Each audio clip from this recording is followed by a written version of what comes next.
My name is Conley Kipto. I'm a resident here at Machakos and also a business owner. I think here in Kenya, we have gotten to a point whereby owning a business is almost a nightmare. And I'm saying this for the reasons of the licensing, the high cost of licensing, uh, and also the heavy taxation that the government have actually imposed on the small business enterprises. And I would actually want to urge our government to look into this matter and get to enact some new policies that will be favorable to any other young youth, young members of the society who have the ambitions and the aspirations to venture into businesses, to actually try to cut on taxes, to reduce on taxes, and also the cost of obtaining a license. Yeah. Here's the thing. Today we're doing the 8th county. We have already been in 7 counties. We started with Kajiado County.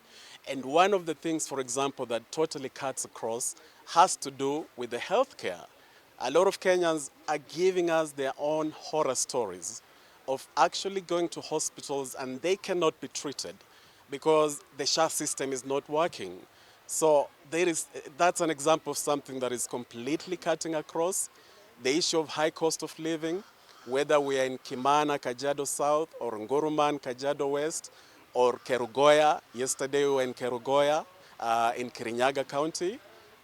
One thing that is really cutting across has to do with that healthcare. Then the second thing is the high cost of living. You know, people are saying how what they used to do with 1,000 shillings just a few years ago, now they can only do half of what they could buy with 1,000 shillings. And they're giving practical things. Yesterday in Kirinyaga, somebody talked of the dairy mill for their cattle, that dairy mill is now costing almost 3 times as much. So these are the examples of real life issues that are affecting people that have to make it to the governance level in terms of policy solutions. What we're going to do with this data, I can actually sum it in 3 words, in a couple of words, that sovereign power belongs to the people. So we are explaining to the people that we're not just listening to you for the purpose of ticking a box, but we are listening to you so that everything you're saying can form the nucleus of the manifesto, of the campaign strategy moving forward, and not just for the benefit of Okiya Omtatah's potential manifesto, but also to drive the conversation. Because these issues are so common that sometimes people accept them as normal. But going to hospital and not being able to be treated is not a normal thing. So to the extent that these things are going to drive the conversation, people will realize that it is their right to have quality healthcare. It is their right to be able to afford the basic needs of food, water, and shelter. My name's DJ Bwakali.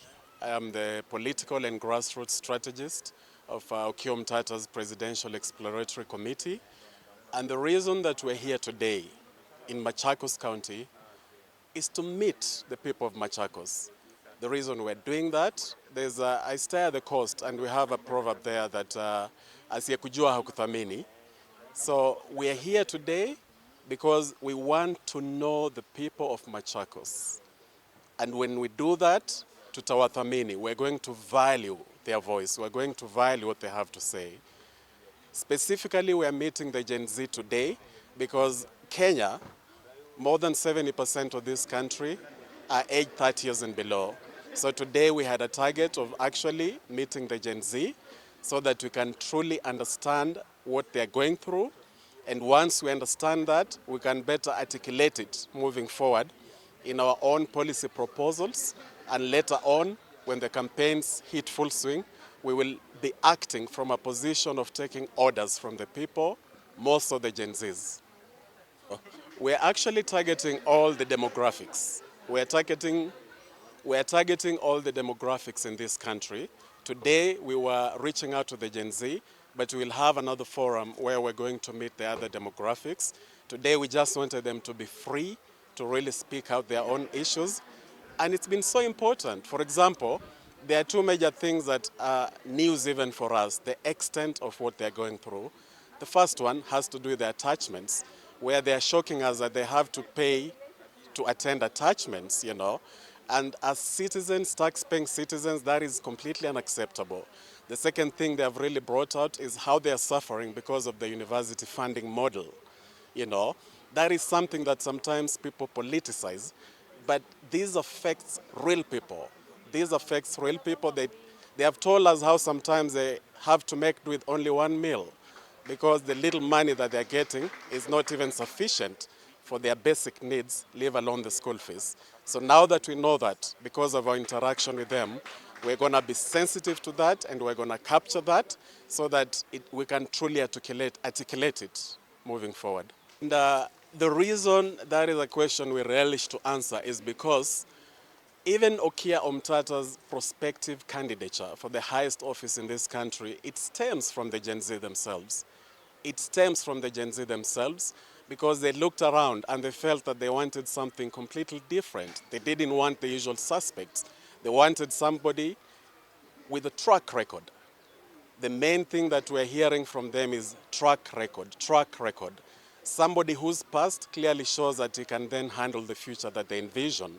So many of them are saying how they feel that he's the person they can pin their hopes on because his track record speaks to somebody who stands not just with Kenyans as a whole, but with the young people in particular. Katunge from Machakos Hospitality Institute and Technical. I have an issue of security in Machakos.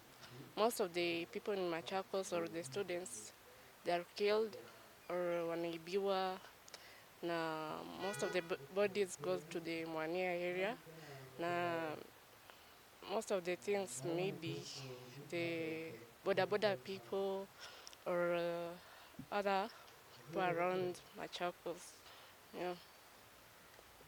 My name is Juma Mark. I'm a student at Machakos University. Today we are very privileged to host the team Omtatah is here at Machakos University, here at Machakos County, trying to gather some views on sisi kama youth. What can we do to improve economy of Kenya? Two, to enhance good governance and leadership among the youth. And then the other thing I will say that to look at what is the first priorities as Kenyans, tunapea nini vipaumbele, of which we have really discussed. One, we have to tackle issues concerning education sector, health sector, and then the rest can follow. Comes in the agriculture team to follow.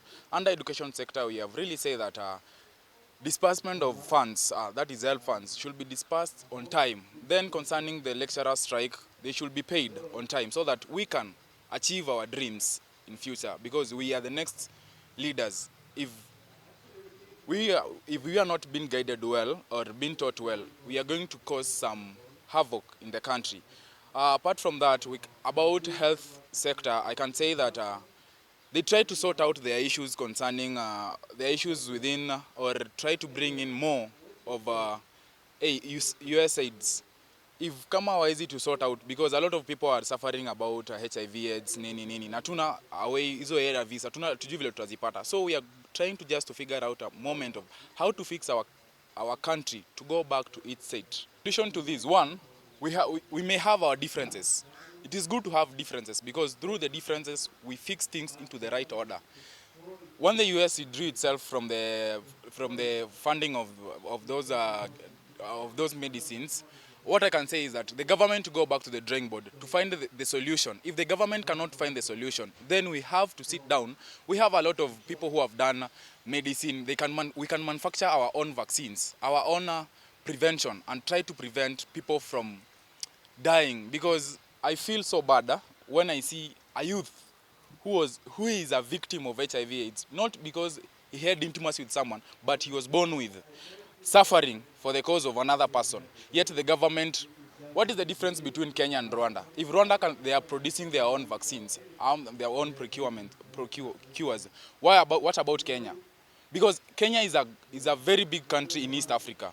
In terms of our economy, we are far ahead of any other country. So let us try to fix Kenya in terms of manufacturing our own items, our own medicine, or try to go fix the the differences between us and the US, and then help Kenyans. That is what I can say.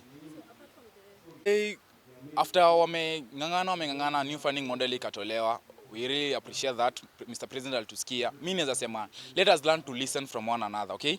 Then the challenge that is still there till now ni story na delay. We always have a lot of delay because right now I can say I have the batch number but the money has not yet been dispersed in my phone. Me, I'm wondering why. It has taken almost a month since September. Right now I still have the batch number. So let us be realistic. If you know you are not going to disperse money on time, give the specific date. Say starting from this date, by the end of this day we shall already be disbursed your amount, okay? Let us be realistic, give right dates whereby no comrade asikae tu wakingoja, because right now shule nataka tulipe 75% ndio to register units, means they register units because of delays. So the coming government 2027, let us be realistic and give the exact date. If you cannot give the exact date, try to estimate something realistic. So my name is Margaret Njeri. I'm a student at Machakos University, and I think that among the major issues that the government needs to tend to as a female is misogyny. I mean, I think some of the ladies have abilities and skills, and they are smart ladies out here, but they don't get the chance to expose what they have because the people surrounding them don't believe in them, or the people surrounding them don't think they can do it best. So I think that the government needs to attend on issues about how ladies can exploit on their talents, giving ladies chances to do what they're good at, and not undermining ladies because they're females or anything that has to do with the gender. So I think misogyny has to be a major issue to be tended to allow ladies to expose their talents out here. So, among the other issues that we think as youth the government should attend to is the recycling of government officials or these people working in the government and have already retired from their jobs. So you find a leader or a government worker has already retired, but instead of letting them rest, they get another opportunity in the government to do a certain job that probably among the youth some person would have done it, or some person would have been given a chance to explore the job. So as a young youth or as a young person, I think that the government needs to attend to the issue that as youths we are not getting the experience we need in gaining the skills because we don't have the opportunities to get in these places if there are already people there and they don't come out. So if as a youth, I need an opportunity or an attachment, I can't get it because the place has already been occupied by a person who already is old and they don't want to get out of the seat for us young people. Also, us as youths, we think that the government needs to attend to the issue that we need the internship or the attachment places to explore our skills so that even when you're asking for a job and they ask for the working experience, you can be credible for it and say you worked at a certain place or you did something, but we don't get the chances to explore it because the people in the government don't want to give us a chance to explore what we have. Yes. I'm Stefani Amira, a resident of Machakos town. Talking on about insecurity in Machakos town is a threat. I'm a student as well as an hustler, a boda rider. In most cases, bodas are being stolen, people are being killed. Like this some other days back, some riders were killed. You carry a customer, then at the destination, you find that the customer you've carried is a criminal.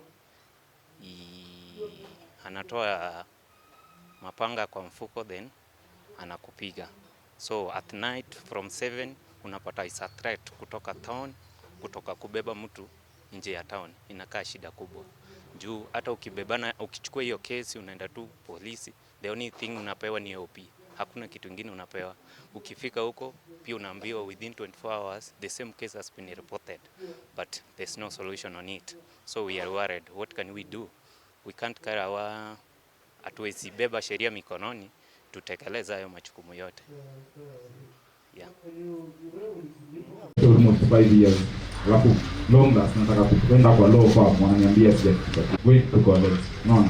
The second thing ukienda yes, that man is too old. Bado ameka kwa machine anafanya nini?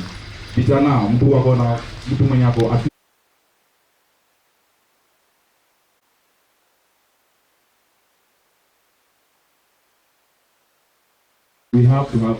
we do share intimacy market sisi kama mayouth. But sasa mtu huyo inafika hiyo point yenyewe ARVs hakuna hata tu kupe worst part of our life, okay?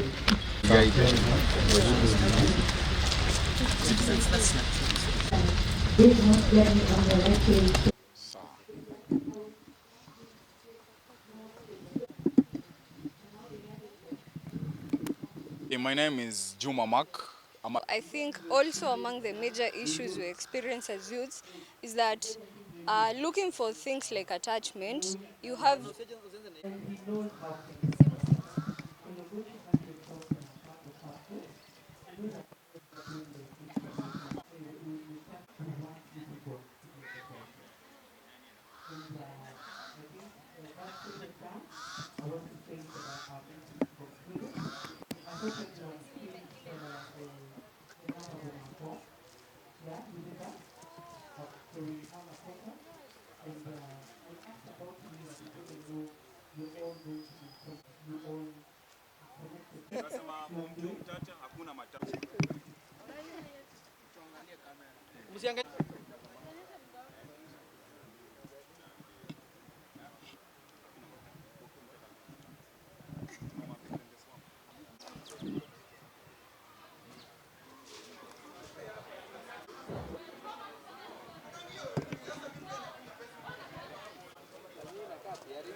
Thank you for the support. The Gen Zs who are watching, the fight is not yet over. Personally, I've already rejected the coming finance bill because you see, we are living in a country where we are being subjected to fear. But we are saying that we will lose our fear, and it will be upon us to make sure that there is accountability and transparency in our leadership. We want to drain the swamp, and we want to be heard as Gen Zs of this country, and we want to bring a country which is it is an order country. For example, the legislature make laws that are the people can adhere to.